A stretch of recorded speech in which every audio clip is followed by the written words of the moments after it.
नमस्कार, स्वागत है आपका अनादि टीवी पर। हरियाणा के मुख्यमंत्री नायब सिंह सैनी नया तरीके से काम कर रहे हैं। सरकारी कामकाज में रुकावट ना हो, इसलिए मुख्यमंत्री ने तेजी से काम करने का तरीका ईजाद किया है।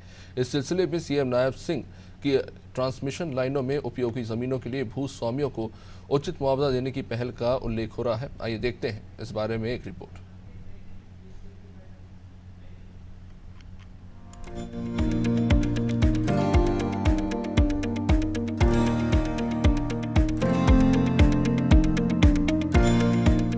हरियाणा के मुख्यमंत्री श्री नायब सिंह के दूरदर्शी नेतृत्व में हरियाणा सरकार पूरे हरियाणा में गुणवत्तापूर्ण बिजली आपूर्ति सुनिश्चित करने हेतु ट्रांसमिशन लाइनों की स्थापना में तेजी लाने के लिए प्रतिबद्ध है। इसी कड़ी में ऊर्जा विभाग ने प्रदेश में बुनियादी ढांचे के विकास की दिशा में एक महत्वपूर्ण कदम उठाते हुए ट्रांसमिशन परियोजना से प्रभावित भूमि मालिकों के उचित मुआवजे देने हेतु एक नई मुआवजा नीति शुरू की है। इस पहल का उद्देश्य भूमि मालिक, विशेष रूप से किसानों और ट्रांसमिशन यूटिलिटीज के बीच लंबे समय से चल रहे मुद्दे को हल करना है।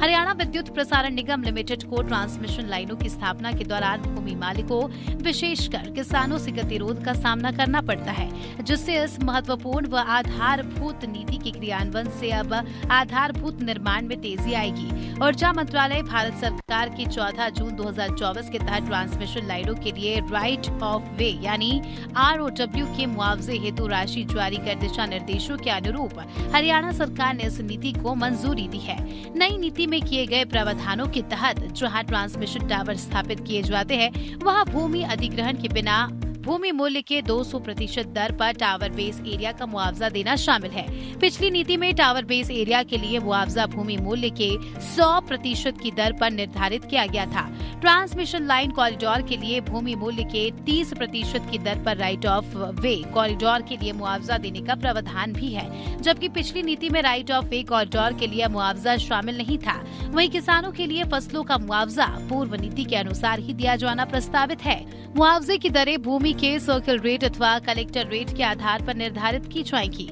इसके अलावा जहां भूमि के market rate circle collector rate से अधिक है, वहां मुआवजे की गणना करने हेतु भूमि दर निर्धारित करने के लिए जिला स्तर पर उप विभागीय मजिस्ट्रेट, जिला राजस्व अधिकारी और अधीक्षण अभियंता यानी HVPNLA की एक उपयोगकर्ता समिति का गठन किया गया है।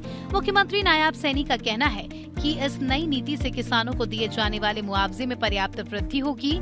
इसका उद्देश्य प्रभावित भूमि मालिकों के लिए उचित मुआवजा सुनिश्चित करते हुए ट्रांसमिशन लाइनों के कार्यान्वयन को सुव्यवस्थित करना है। इस पहल से राज्य के बुनियादी ढांचे को बढ़ावा मिलने और इसके बहुमुखी विकास में योगदान मिलने की उम्मीद है।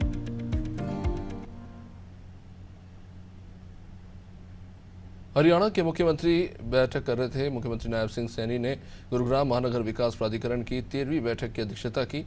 बैठक के दौरान वित्त वर्ष 2024-25 के लिए 2,887.32 करोड़ रुपए के बजट प्रस्ताव को स्वीकृति प्रदान की गई। इस दौरान सीएम ने जल भराव की समस्या पर विशेष ध्यान देने और सफाई का स्तर बनाए रखने के भी निर्देश दिए।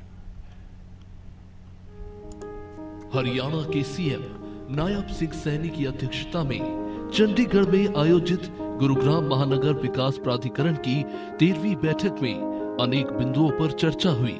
शहर की निगरानी और बेहतर यातायात प्रबंधन के लिए सीसीटीवी कैमरों की क्षमता बढ़ाने, नए जल उपचार संयंत्रों का निर्माण और मौजूदा की क्षमता बढ़ाने से लेकर जल निकासी और सीवर उपचार संयंत्रों के नेटवर्क को मजबूत करने सहित विभिन्न एजेंडों पर विस्तृत विमर्श किया गया।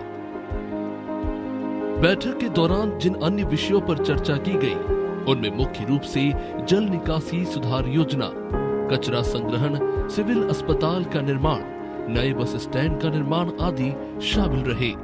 गुरुग्राम में मानसून के दौरान जल भराव की समस्या पर चिंता जाहिर करते हुए मुख्यमंत्री ने कहा कि अधिकारी इस विषय में कोई भी कोताही न बरतते हुए सभी साधनों का उपयोग कर जल भराव की समस्या को समय रहते ठीक करना सुनिश्चित करें। मुख्यमंत्री ने कहा कि वे स्वयं गुड़गांव का दौरा करेंगे।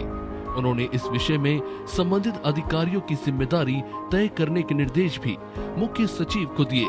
मुख्यमंत्री ने कूड़ा कचरा संग्रहण और प्रबंधन के लिए संबंधित अधिकारियों को सख्त निर्देश देते हुए कहा कि वे आज से ही जुट जाएं और आने वाले 3 दिनों में सभी साधन जुटाकर गुड़गांव को एक स्वच्छ और सुंदर शहर बनाना सुनिश्चित करें।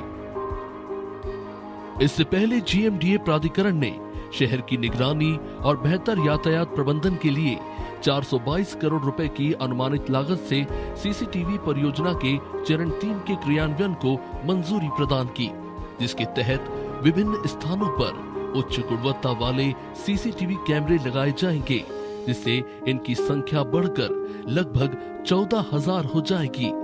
बैठक में एक फ्लाईओवर के निर्माण को भी मंजूरी प्रदान की गई, जिसके लिए 52 करोड़ रुपए की राशि स्वीकृत की गई है।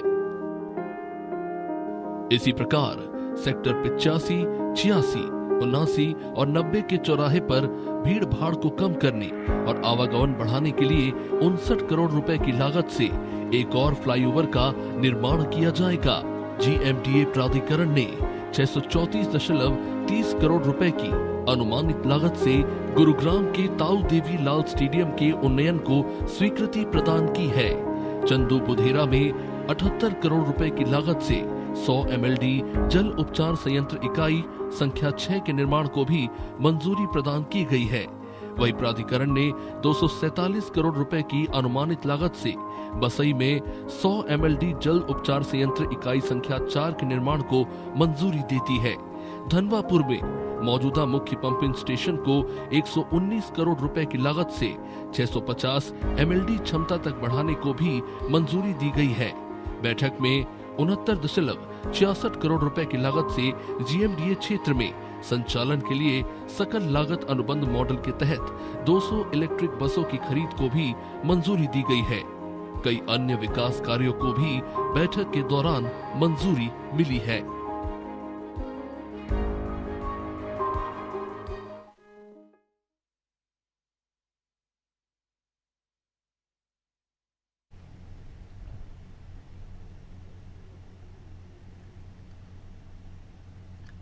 हरियाणा के मुख्यमंत्री नायब सिंह ने पंचायतों का पैसा गांव के विकास कार्यों पर खर्च करने की योजना बनाई है। सीएम ने अधिकारियों को निर्देश दिए हैं कि जो गांव नगर निगमों में शामिल हैं, उनकी पंचायतों का जो भी पैसा नगर निगमों को ट्रांसफर हुआ है, उसकी जानकारी दी जाए, ताकि वो राशि उन्हीं गांव के विकास कार्यों पर खर्च की जा सके। सीएम ने निर्देश चंडीगढ़ में पंचकुला महानगर विकास प्राधिकरण की समीक्षा बैठक की अध्यक्षता करते हुए दिया। बैठक में 2024-25 के बजट अभिभाषण में महानगर प्राधिकरणों के लिए सरकार की ओर से दी जाने वाली 100 करोड़ रुपए की राशि को स्वीकृति प्रदान की गई है। साथ ही मुख्यमंत्री ने अधिकारियों को निर्देश दिए हैं कि हरियाणा शहरी विकास प्राधिकरण की जितनी भी संपत्ति महानगर विकास प्राधिकरणों को हस्तांतरित होनी है, उस प्रक्रिया को जल्द से जल्द पूरा किया जाए। बैठक में महानगर विकास प्राधिकरण के 175 करोड़ के बजट को मंजूरी दी गई।